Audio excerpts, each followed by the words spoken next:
Ako po ay si Teresita Laines, Barangay Salapungan, Head Ladies Maya Coordinator.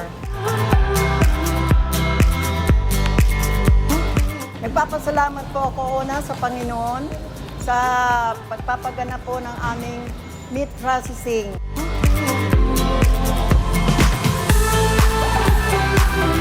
Napakasarap po ng ginagawa namin dito at tuwang-tuwa po kami ang aking mga ladies na naggagawa sila ng aming meat processing. Malaki pong bagay ang may tutulong nito sa amin, lalo na dito sa amin nasasakupan na higit nangangailangan ng tulong po. Papasalamat po ko lalo-lalo na sa staff namin sa Ladies Maya, sa minamahal naming Mayor Susan Yap, Gobernador Christian Yap.